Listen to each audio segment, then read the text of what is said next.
অসমৰ যিমান ব্যক্তিৰ নৰ্থ ইষ্ট স্মল ফাইনেন্স বেংকত একাউণ্ট আছে সব একাউণ্ট ক্লোজ ডাউন কৰিব লাগে তেওঁলোকক ফিনেন্সিয়েলি ষ্ট্ৰেটেজিকেলি তেওঁলোকক ডাউন কৰিব লাগে যাতে স্মল ফাইনেন্স বেংকৰ নৰ্থ ইষ্ট স্মল ফাইনেন্স বেংকৰ যে MD CMD CEO আহি পিনে যাতে হাতযোৰকৈ ক'বলগীয়া যাতে হয় যে আপোনালোকে এনেকুৱাখিনি সিদ্ধান্ত নল'ব এই ক্ষেত্ৰত আমি যদি ইতিবাচক ফলাফল নাপাওঁ তেতিয়াহ'লে বেংক ক্লোজ কৰি দিম আমি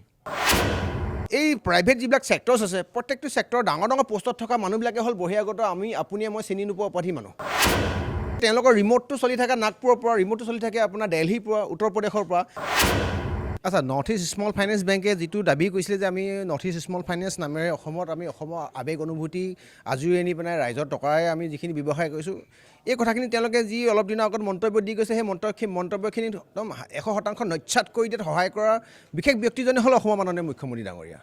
কাৰণ ইয়াৰ আগত যিগৰাকী MD আছিলে MDগৰাকীৰ লগত একেলগে ইনাগ্ৰেশ্যন প্ৰগ্ৰেমত মাননীয় মুখ্যমন্ত্ৰী ডাঙৰীয়া উপস্থিত আছিলে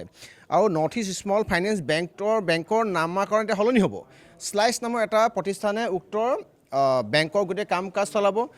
তেওঁলোকে কি কৈছে বৰ্তমান সময়লৈকে 76 জন তাৰ কৰ্মচাৰী ছাঁটাই কৈছে বিভিন্ন অজুহাত যিখিনি ব্যক্তিয়ে বিগত 10 বছৰৰ পৰা 15 বছৰ একেটা প্ৰতিষ্ঠানৰ লগত জীৱন যৌৱন সকলো সময় দিয়াৰ পাছত তেওঁলোকক এতিয়া সৰু সৰু খুঁটিনাটি তেওঁলোকক উলিয়াই দিবলৈ কাৰণে এই বহিৰাগতৰ MD সতীশ কাৰ্লাৰ বুলি কোৱা যিজন ব্যক্তি সেই ব্যক্তিজনে অসমৰ প্ৰত্যেকজন থলুৱা খিলঞ্জীয়া ব্যক্তিৰ আৱেগ অনুভূতি আৰু পেটে মৰাৰ তেওঁলোকে অপচেষ্টা চলাইছে তাতোকৈ ডাঙৰ কথা হ'ল কি 300 জন এতিয়া ব্যক্তি ইয়াৰ কৰ্মচাৰী অসমৰ শদিয়াৰ পৰা ধুবুৰী বিভিন্ন প্ৰান্তৰ পৰা বিভিন্ন সমষ্টিৰ পৰা অহা ব্যক্তিক তেওঁলোকে ছাঁটাই কৰিবৰ কাৰণে লাইন আপ কৰি ৰাখিছে গতিকে মাননীয় মুখ্যমন্ত্ৰী ডাঙৰীয়াক এটা প্ৰশ্ন আমি সুধিব বিচাৰিছোঁ যে ইয়াত আমাৰ ৰাজনৈতিক অধিকাৰ গ'ল ভূমি অধিকাৰ গ'ল অৰ্থনীতি বৰ্তমান সময়ত অসমীয়া হাতত নাই তেওঁলোকেতো আপোনাৰ গভৰ্ণমেণ্ট কিমান জব দিছে চাকৰি ওলায় 100টা কিন্তু এপ্লিকেশ্যন পৰে 1 লাখ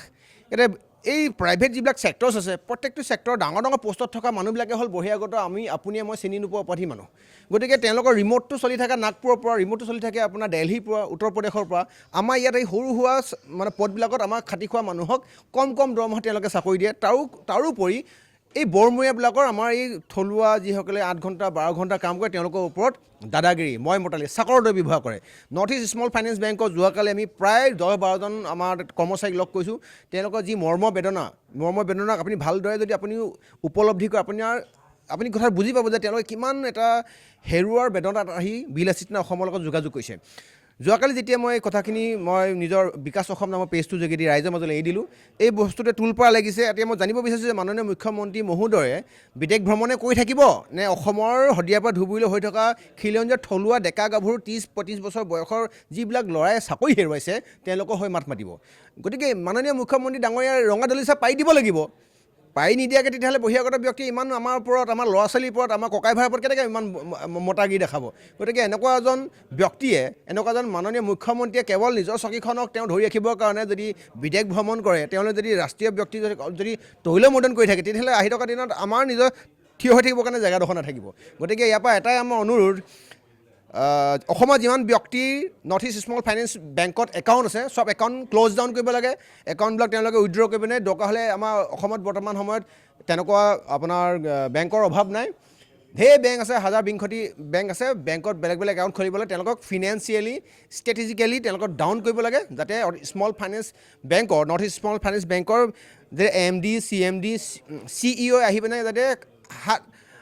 হাতযোৰকৈ ক'বলগীয়া যাতে হয় যে আপোনালোকে এনেকুৱাখিনি সিদ্ধান্ত নল'ব মইতো অনুৰোধ আছে কাৰণ তেওঁলোকে যদি একাউণ্টটো যদি ক্লোজ কৰে কাৰো একো লছ নহয় একাউণ্টটো কিন্তু ক্লোজ কৰি দিলে এটলিষ্ট 350 জন আমাৰ থলুৱা খিলঞ্জীয়া মানুহে আকৌ চাকৰি পোৱাৰ তেওঁলোকৰ আশা থাকিব গতিকে আপোনালোকৰ দুইটা চেনেলৰ যোগেদি দা নিউজ আৰু ফাৰ্ষ্ট নিউজ আছামৰ যোগেদি এটাই মোৰ অনুৰোধ অসমৰ যিমান থলুৱা খিলঞ্জীয়া ব্যক্তিৰ অসমীয়া ব্যক্তি ইয়াত একাউণ্ট আছে একাউণ্ট ক্লোজ ডাউন কৰি দিয়ক তেতিয়া এটা দুধ কা দুধ পানী কা পানী হৈ যাব পানী নথকা পুখুৰীত মাছৰ যি গতি সেই একেটা গতি হ'ব আমিতো ইতিমধ্যে চেণ্ট্ৰেল কমিটি আমাৰ যুটীয়া তথ্য আৰু প্ৰচাৰ সচিব তপন শৰ্মা ডাঙৰীয়াৰ লগত কথা পাতিছোঁ খুব যদি তেওঁলোকে এই ক্ষেত্ৰত